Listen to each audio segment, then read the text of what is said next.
nyarinya jangan di Gua Batu. Cakep.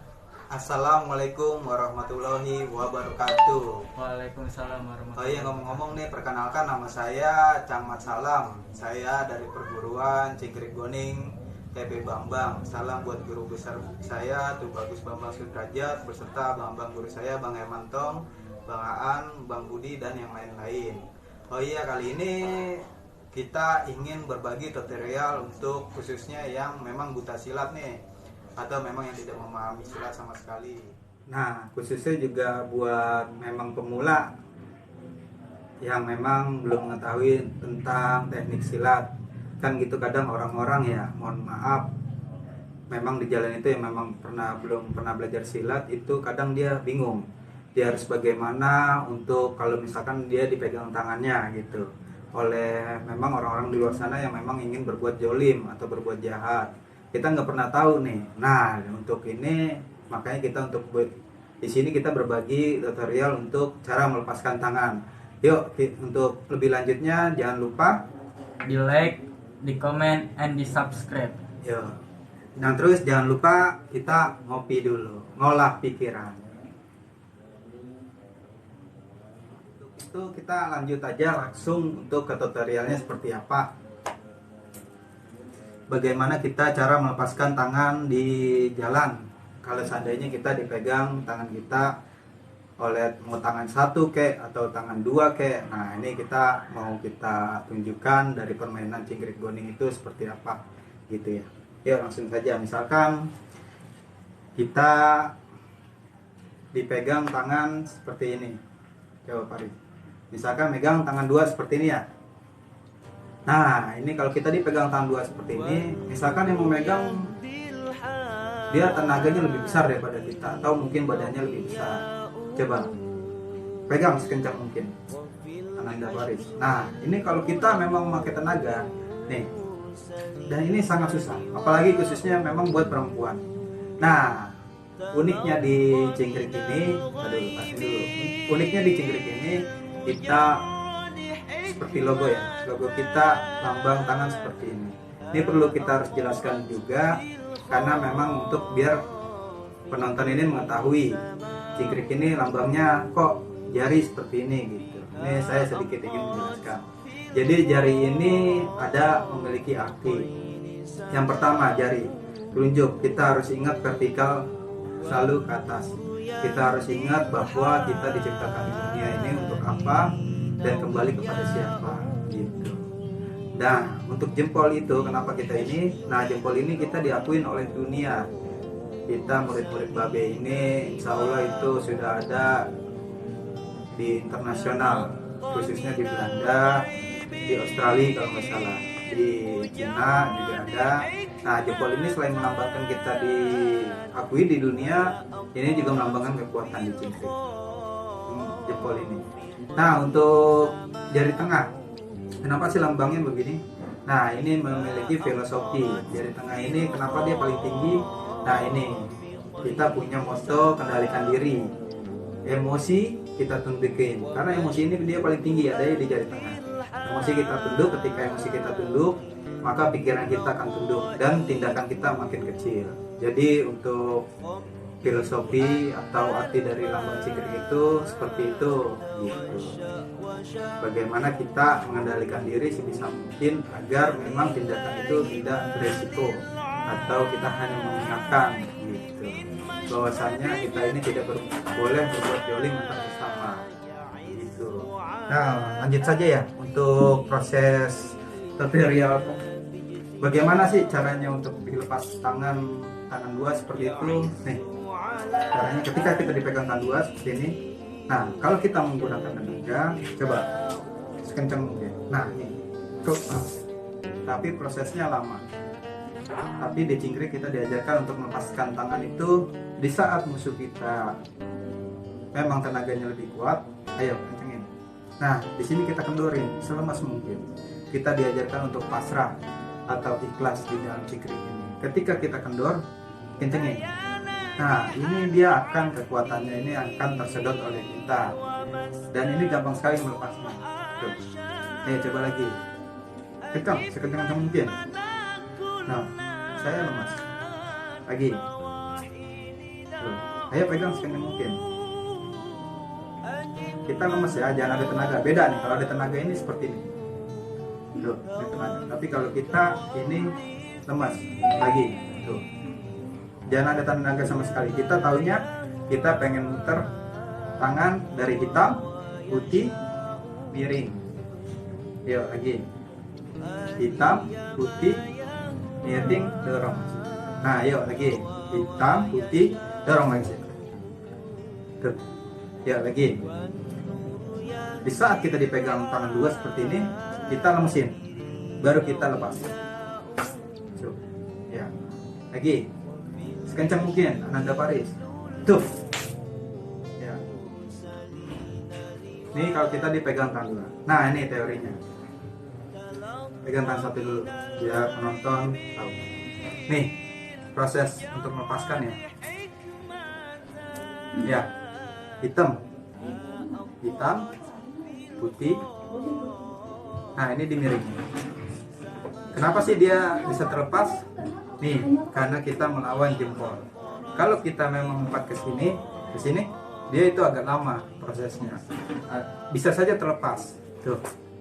Cuman agak lama. Cuman kalau untuk kita proses ini, hitam, putih, kita jempolnya ada di sebelah sini nih. Kita bongkar ke arah sini. Tuh. Dan ini sangat mudah. Gitu. Nah, terus proses kedua, ketika memang kita dipegang tangan untuk ini seperti ini, kita pengen aman nih, gitu ya. Nah, ini caranya kita lepaskan kayak tadi, tuh. Cuman ini bedanya kita tarik, tuh.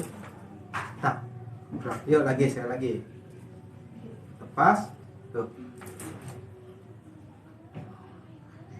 Terus ikut.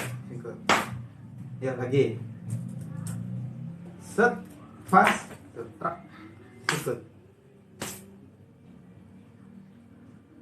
Nah, ini teknik kedua. Setelah memang tangan kita sudah berhasil dilepaskan seperti ini, kita ambil rambet tangannya kedut, kita gebrak nih kupingnya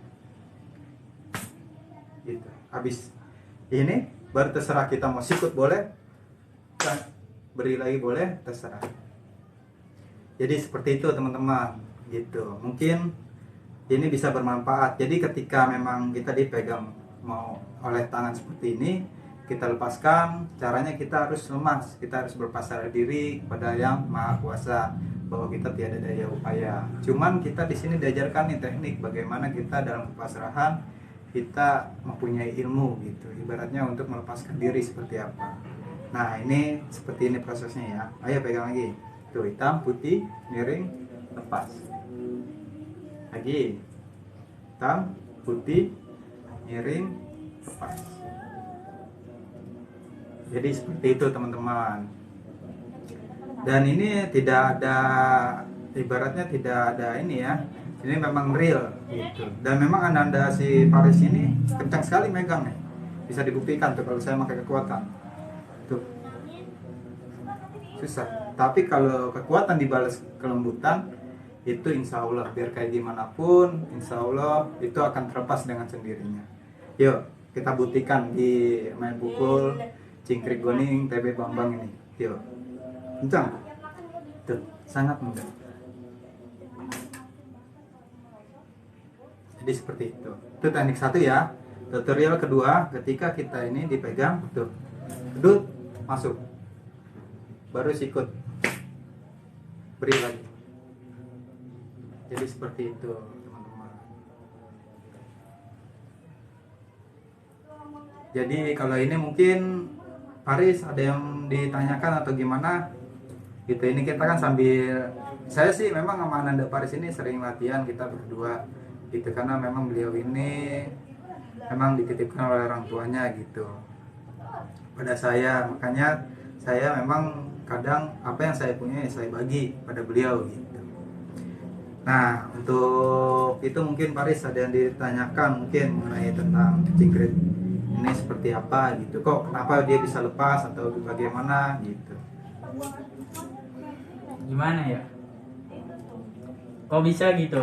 kekerasan dibalas dengan kelembutan. Wah, jangan bilang kok bisa, karena kan kita di dalam agama itu memang kita kan diajarkan untuk kita tidak memang boleh memakai kekerasan, tapi kita belajar bagaimana kita membalas kekerasan itu dengan kelembutan. Nah, di sini nih tempatnya memang untuk Cingkrik Boning ini mengajari kita pribadi agar kita segala kekerasan kita balas dengan kelembutan. Kelembutan apa nih?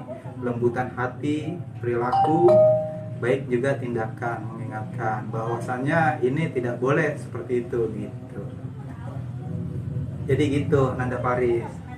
Nah ini kopi ngomong-ngomong belum diminum lagi nih. Ayo minum lagi. Kita nyatai dulu. Encang ngerokok dulu ini.